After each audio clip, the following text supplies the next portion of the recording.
La historia de la humanidad comienza con la cooperación. Nuestros ancestros en los primeros asentamientos como Çatalhöyük, una de las primeras ciudades conocidas, prosperaron en paz por cientos de años, gracias a los recursos compartidos y la vida en comunidad. Las evidencias nos muestran que era una época de igualdad, hermandad y paz milenaria. Este asentamiento neolítico en Anatolia, que data de hace 9000 años, desafía nuestras suposiciones modernas sobre la propiedad y el acceso a los recursos. Este es el primer plano urbano conocido, es de Çatalhöyük. Como ven, carecía de calles como las conocemos, con casas construidas una al lado de la otra y a las que se accedía a través de los techos mediante escaleras. Una característica a resaltar es la forma homogénea de las casas. Casi todas tienen el mismo tamaño y la misma forma, con un centro comunal bastante adornado y varias zonas dedicadas a la cocina o al dormitorio dentro del mismo espacio. Esta disposición física reflejaba su estructura social, igualitaria e interconectada. Si vemos el plano más atentamente, podemos observar que no hay palacios ni iglesias suntuosas. Esta es otra evidencia de que una sociedad igualitaria fue posible construir y se puede alcanzar. Los recursos, la comida e incluso el espacio se compartían, fomentando un sentido de responsabilidad colectiva y apoyo mutuo. Los investigadores tampoco pudieron encontrar rastro alguno de violencia. Eso nos indica que las primeras comunidades vivieron en paz por miles de años. Este modelo temprano de asentamiento humano revela una profunda verdad. Nos dice que durante milenios fue la cooperación y no la propiedad individual que definió nuestra existencia. Eran épocas donde la tierra era de propiedad común. Eran épocas donde no se necesitaban las fronteras, las instituciones y menos de ejércitos. Así que la pregunta en este punto es, ¿dónde? ¿En qué punto de la historia comenzamos a arruinar nuestra existencia? ¿Quiénes son los responsables? Pero la pregunta más importante, ¿cómo arreglar todo el desastre social y económico en el que estamos? La transición de la vida comunal, repartiendo la tierra a todos y en partes iguales, hacia la propiedad individual de la tierra, a la privatización de este valioso recurso vital, marcó un cambio profundo en la mentalidad de las personas que luego modeló toda la historia humana en todo el planeta. Este cambio, que ocurrió gradualmente en el transcurso de cientos de años, coincidió con el surgimiento de la religión organizada y el poder centralizado. Así lo evidencian primeros palacios de las ciudades de Mesopotamia.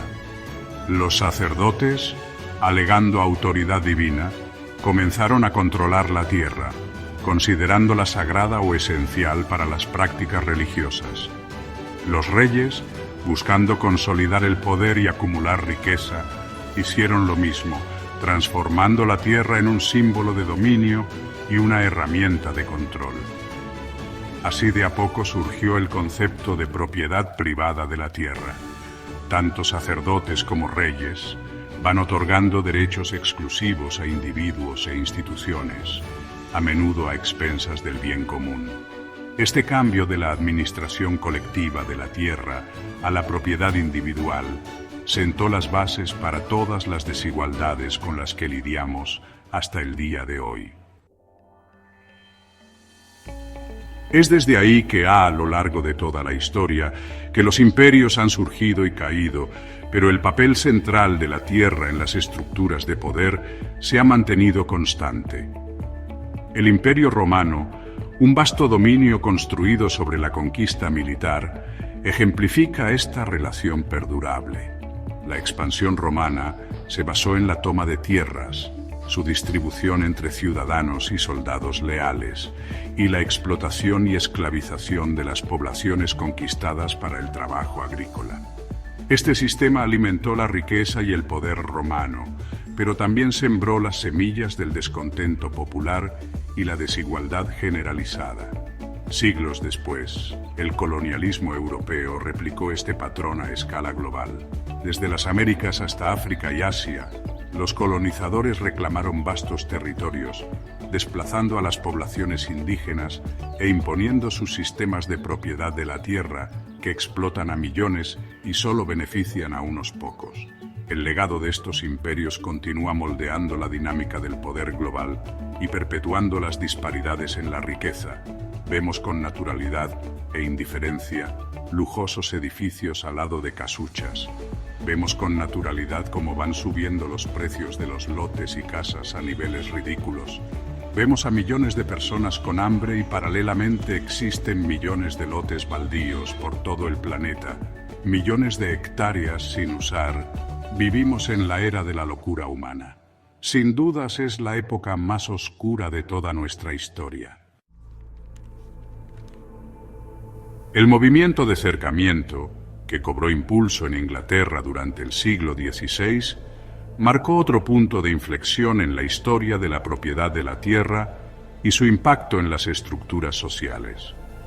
Antes del cercamiento, gran parte de la tierra en Inglaterra se consideraba tierra común, accesible a todos para el pastoreo de ganado, la recolección de leña y la agricultura de subsistencia, o simplemente el lugar donde cada habitante pueda construir su vivienda. Sin embargo, con el auge de una economía de mercado y la creciente influencia de los terratenientes ricos, este sistema se vio amenazado de muerte. Impulsados por la búsqueda de ganancias, los terratenientes comenzaron a cercar estas tierras comunes y las convirtieron en propiedad privada con la excusa del pastoreo de ovejas y la agricultura a gran escala. Este proceso desplazó a innumerables comunidades rurales, forzándolas a la pobreza y alimentando el crecimiento de los centros urbanos. La sensación de pérdida y trauma es lo que se describe en The Deserted Village de Goldsmith. Vosotros, amigos de la verdad, vosotros, estadistas que examináis, la alegría del rico aumenta, la del pobre decae. Depende de usted juzgar cuán amplios son los límites. Entre una tierra espléndida y una tierra feliz, abundan tesoros que superan incluso los deseos del avaro, y los hombres ricos acuden de todo el mundo. Sin embargo, cuenten nuestras ganancias. Esta riqueza no es más que un nombre. Esto hace que nuestros productos útiles sigan siendo los mismos, no así la pérdida. El hombre de riqueza y orgullo ocupa un espacio que muchos pobres abastecían. Espacio para su lago, su parque, espacio para sus caballos, su carruaje y su perro. El cercamiento de las tierras comunes es un claro recordatorio de cómo la privatización de un recurso natural vital puede exacerbar la desigualdad y socavar la cohesión social. Sección 5. La era de las máquinas. Industrialización, urbanización y la mercantilización de la tierra. La revolución industrial, si bien marcó el comienzo de una era de avances tecnológicos sin precedentes, también transformó profundamente la relación entre los humanos y la tierra. El auge de las fábricas y la producción en masa atrajo a las poblaciones de las zonas rurales a las ciudades en expansión, creando una demanda sin precedentes de suelo urbano. La tierra, antes valorada principalmente por su potencial agrícola, se convirtió en una mercancía, sujeta a las fuerzas de la especulación y la volatilidad del mercado. A medida que las ciudades crecían y la industria creaba nuevos puestos de trabajo y mejores sueldos, paralelamente también lo hacía el valor de la tierra y de los alquileres y precio de las casas, concentrando toda la riqueza de estas nuevas industrias en manos de quienes poseían propiedades. Son los llamados terratenientes que han dejado a la clase trabajadora a una condición vulnerable, sujetos a la explotación y el desplazamiento. La mercantilización de la tierra, acelerada por la industrialización y la urbanización, profundizó las desigualdades existentes y creó nuevos desafíos para la justicia social. Sección 6. Especulación de tierras y crisis económicas. Un círculo vicioso. La historia de la humanidad luego de la privatización de la tierra está plagada de crisis económicas. y la especulación de las tierras siempre ha jugado un papel central en estos ciclos de auge y caída. Impulsados por la búsqueda de ganancias, los inversores y especuladores tratan a la tierra como un instrumento financiero, comprándola y vendiéndola sin tener en cuenta su valor social o importancia ecológica. Mantienen la tierra vacía incluso por generaciones esperando que suban de precio, sin importar nada más, sin importar que la mitad del mundo carezca de vivienda, sin importar que el pueblo se muera de hambre. Solo importa los números en sus cuentas. Por lo tanto, la especulación de la tierra es una práctica inmoral que pisotea los derechos de las mayorías. Este frenesí especulativo puede elevar los precios de la tierra a niveles insostenibles, creando burbujas que inevitablemente estallan, dejando tras de sí más dificultades económicas y más dislocación social. Más y más crisis. Por ejemplo, la crisis financiera de 2008, en gran parte arraigada en la crisis de las hipotecas de alto riesgo, es un claro recordatorio de los peligros de la especulación de la tierra sin control. Pueden afectar a todo el mundo. Cuando la tierra se separa de su propósito fundamental, proporcionar hogares, medios de vida y estabilidad ecológica, comida y empleos, se convierte en una receta para la inestabilidad y la injusticia. Sección 7. La persistencia de la pobreza, la propiedad de la tierra y la concentración de la riqueza. A pesar de los avances en tecnología, a pesar de que logramos llegar a la Luna y poner en órbita maravillas como el James Webb, la pobreza sigue siendo parte de nuestras vidas, aún es un desafío persistente en el siglo XXI. Pero pocos pueden ver el verdadero generador de la crisis económica, la especulación de la tierra. Para la mayoría de los economistas, las causas de la pobreza son complejas y multifacéticas, pero al revisar los datos y la historia, pudimos ver que el acceso desigual a la tierra y la concentración de la propiedad de la tierra entre unos pocos privilegiados son factores contribuyentes innegables. Es importante saber reconocer la tierra es un recurso natural vital.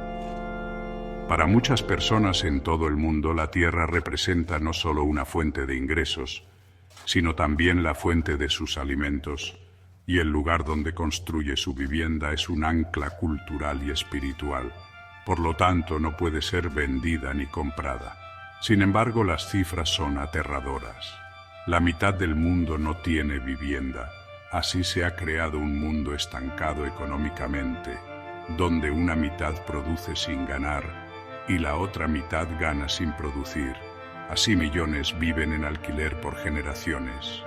Millones de personas viven con hambre porque carecen de acceso seguro a la tierra, lo que los obliga a vivir en condiciones precarias, humillados ante los dueños, sin ninguna posibilidad de progresar, y así se perpetúan los ciclos de pobreza y crisis a través de generaciones.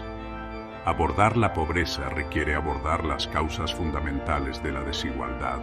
Debemos abolir la especulación de la tierra. Debemos recuperar para todos la propiedad común de la tierra. Debemos reformar las estructuras de propiedad de la tierra para garantizar el acceso equitativo a este recurso fundamental.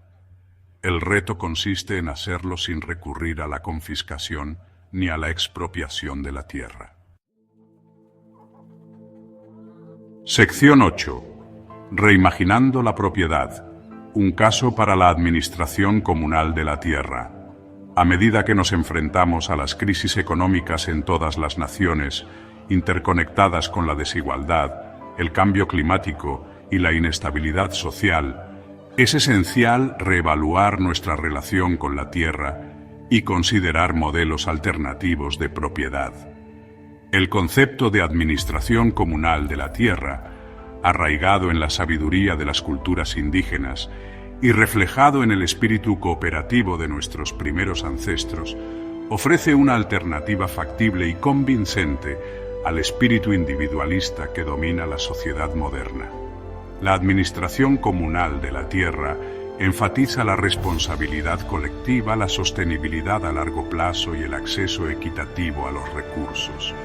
Al cambiar nuestro enfoque de la propiedad individual a la administración compartida, podemos crear un futuro más justo y sostenible para todos. Para ello no se necesita ni expropiar ni confiscar la tierra. Simplemente basta con poner un impuesto al lote baldío y a la tierra sin usar, y en este mundo existe tierra de sobra. Recuerda que los lotes baldíos y la tierra sin usar no pagan impuestos. Al poner un impuesto al valor puro de la tierra, obligamos a los terratenientes a producir o a dejarla en manos de quienes sí la produzcan, poniendo el impuesto al lote baldío tal como si estuviera construido de solo $200 al año. Con solo este modesto impuesto, podemos abolir la especulación inmobiliaria, pues acaparar lotes ya no sería rentable, y muy pronto la mitad del pueblo podría acceder a los lotes, pues estos rebajarían de precio incluso al nivel del mismo impuesto. Imagínense el gran cambio que causaría por todo el planeta, ya que la mitad del mundo no tiene vivienda. Al rebajar el precio de los terrenos, muy pronto se generaría una gran explosión en la construcción de viviendas jamás vista en la historia de la humanidad. Millones de nuevos empleos se crearían, millones de huertas aparecerían por todas partes, millones de talleres se crearían alrededor de todo el mundo, millones de migrantes estarían viajando por todas las regiones del planeta y serían recibidos con alegría y esperanza, haciendo inútiles las guerras, la violencia, el crimen. Y una nueva era de prosperidad y paz volvería a nuestro planeta. Sección 9. Hacia un futuro justo, aprendiendo del pasado, construyendo para el mañana. La historia de la propiedad de la tierra es un tapiz complejo tejido con hilos de cooperación, conflicto, innovación y explotación. A medida que navegamos por los desafíos del siglo XXI, es crucial aprender de esta historia y trazar un nuevo rumbo hacia un futuro más justo y equitativo, libres de esa lacra de la especulación de la tierra. Al reconocer las injusticias históricas incrustadas en los sistemas de propiedad de la tierra, podemos adoptar modelos alternativos de administración más justas y equitativas para priorizar las necesidades de las mayorías. Podemos crear un mundo donde el acceso a la tierra ya no sea una fuente de división, sino una base para la prosperidad, para alcanzar la paz con hermandad y en bienestar compartidos. El momento de actuar con valentía es ahora. Construyamos un futuro donde la tierra nos conecte, no nos divida. Si deseas profundizar más sobre el tema, te invito a ver el resto de mis videos. Hasta la próxima, amigos.